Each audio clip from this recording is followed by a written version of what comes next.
Alright, so let's take a close look at the specs of this pump. So it's a automatic shut-off utility pump, ever built, and it's 1/3 horsepower, which is the same horsepower as the sump pump from Little Giant. It moves the bar down to 1/8 of an inch, and it's got either a 3/4 inch or 1/4 inch NPT discharge. So NPT is this is like a thread for piping, and then we want a garden hose adapter, which it also comes with. So let's look at what it can do for different heads. So if you saw earlier, we have a head of about 5 feet, so we can do 24 gallons per minute. So that's pretty good.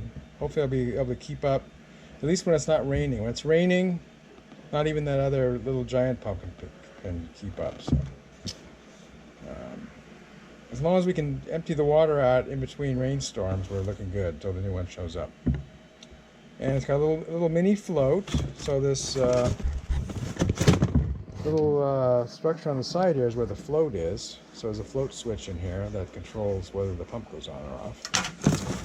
And it's got a check valve, which we're using that, and the 3/4 inch hose adapter. Here are the other, so at zero head, in other words, if it's just, I don't know how you can have zero head, but this zero head, the maximum is 27 gallons per minute. It says 28 gallons per minute. Maximum head is 28 feet. Okay, so 27 gallons a minute is the max. Then it goes down as you have more head. It's got to use more of its power to push the water up against gravity and the back pressure. So that's good. And it says you need to install it on a 15 amp fuse or circuit breaker, which is what we have with a GFCI circuit. So that's what we've got. And it should be installed according to the electrical code. So the plug was installed electrical code, and we have a cover on it. We have a weatherproof cover, so in case it starts raining, the plug is protected. And it's got a 2 amp motor. Let's see, 12-foot power cord. Yeah, 2 amp motor, yeah.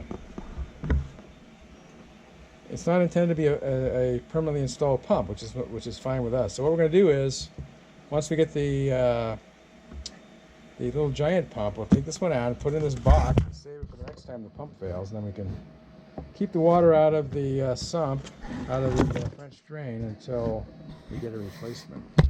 But based on this one, I'm going to be buying a replacement every 5 years, just stick it on the shelf so it's ready to go. I'm talking about the Little Giant pump. Every 5 years I'll buy one and stick it on the shelf and get it ready to go. So within a year or two, I'll probably need it. I don't want to buy an extra one now, because then all the seals are sitting around for 5-6 years and they're going to dry out. So don't want to buy them too far ahead. But this is a nice box. We'll just keep it in this box, and then it'll be ready to go for the next emergency. All right, so we'll come back in about an hour, see how we're doing, and then we'll check again tomorrow morning. All right, so it's been about an hour. You can hear the pump is still going, and there's water coming out of the street. So let's see how we're doing in here. And you can see that we're well below the discharge now. And there's a little bit of water leaking back in from the discharge, it looks like. But it's gone down at least, let's say 5 inches or so, maybe 4 or 5 inches in about an hour. So that's good progress. I think we're just gonna leave it alone. We're not gonna try to make the seal any tighter. I don't think it's necessary. And from the flow on the street, I'm pretty sure this pump is doing about half the gallons per minute as the Little Giant pump, which is this one. So this is a more heavy-duty pump. It's bigger, and it's designed to run, continuously and be submerged for long periods of time. This other one is a utility pump, so it's perfect for this application when we just need it as a stopgap. But you're not supposed to install this permanently, so this is good. We'll come back tomorrow morning and see if we've drained this sump. That would be a big accomplishment. So, and it helps as far as keeping water from going into the house. So. All right, so here we go.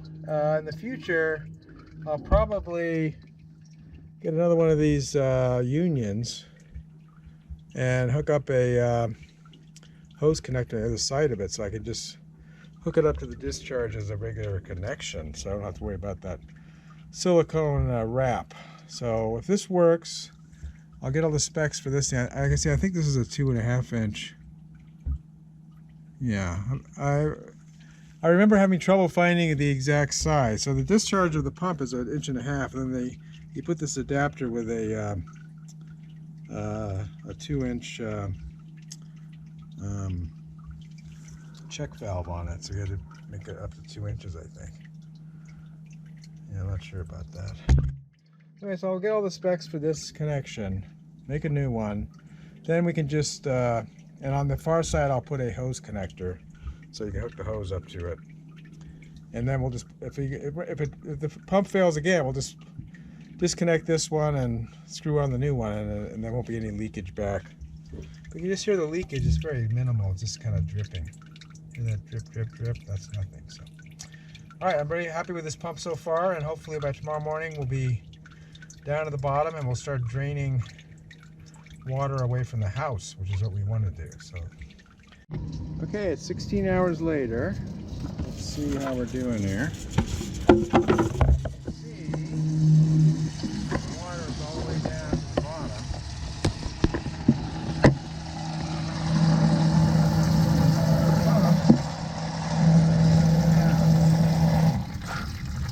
The water continues to pour in from the two empty drains. Water is coming from the uphill side and also coming from the downhill.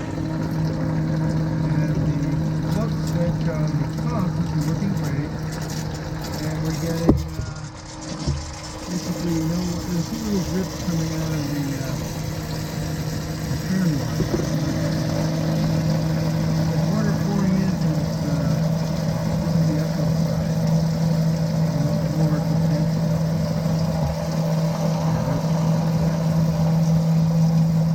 So it's keeping up. It did rain about 1/4 inch last night. So it did rain about 1/4 inch last night, and no problem keeping up with that. So good.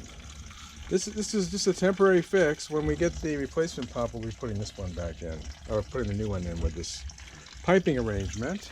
But overall, I'm super pleased with the Ever-built utility pump, and I'd recommend it as a backup for your sump pump, your permanent sump pump installation.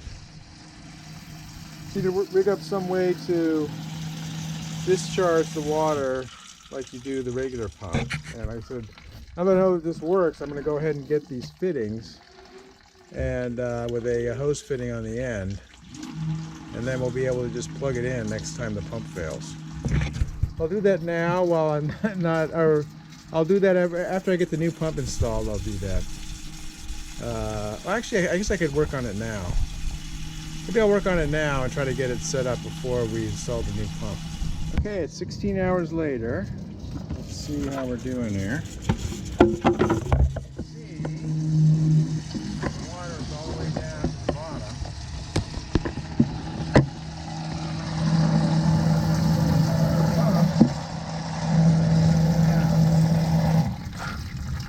The water continues to pour in from the two empty drains. Water is coming from the uphill side and also coming from the downhill. And the plug switch on the pump is working great, and we're getting basically there's two little drips coming out of the turn line. The water pouring in from the uphill side. More potential.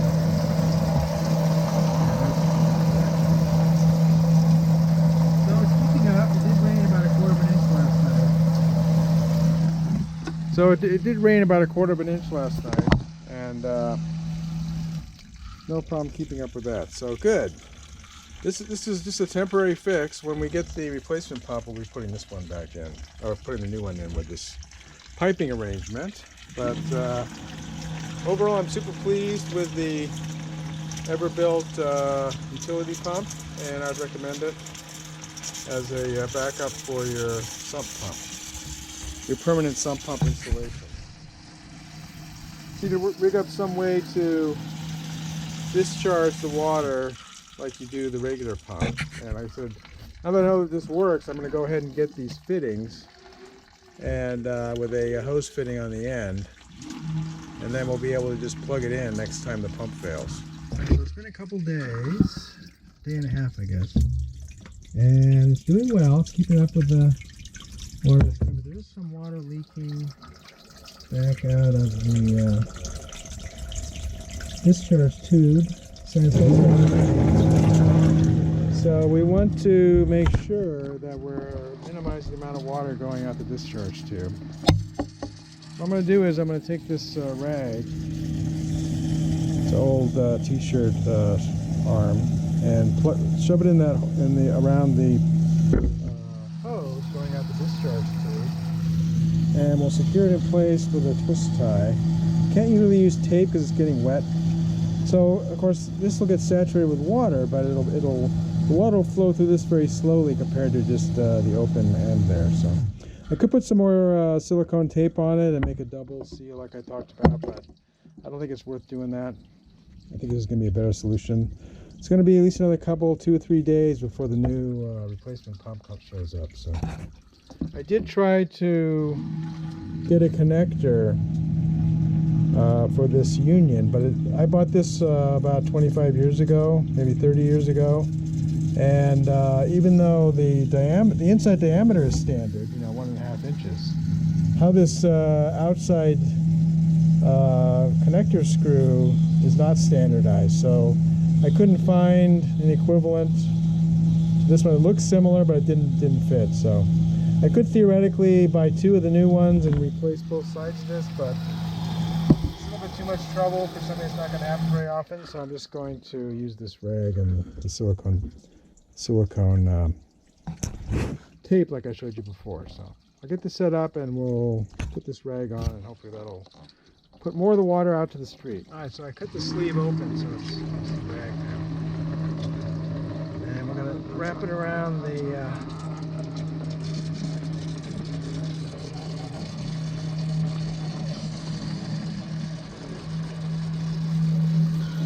wrap it around the hose, jam it into this hole back here, all around. It's already getting wet, but that's okay. We expected that. We'll keep wrapping this around so that it intercepts as much water as possible. Alright, let's just spin this around a little bit. Okay, so now use this twist tie. Hold this in place. Not falling on the hole. Okay, so now, water is going to drip out of this rag, but it should be somewhat less than coming out before, and there's still water draining from the side entry tubes down at the bottom there, which is what we expect. The ground is saturated, so it's putting water into the French drain and draining down to here like it's supposed to. So that all part's looking great. Alright, we'll come back when the new pump shows up, and I'll show you how to replace that. If you like this video, please give it a thumbs up. Post a comment if you have any questions or ideas, and I'll try to respond. That's all for now, but more videos are coming, and if you want to see them, please subscribe to my channel and turn on the notification icon if you don't want to miss one. This is Beta Cygni signing out, and keep looking up.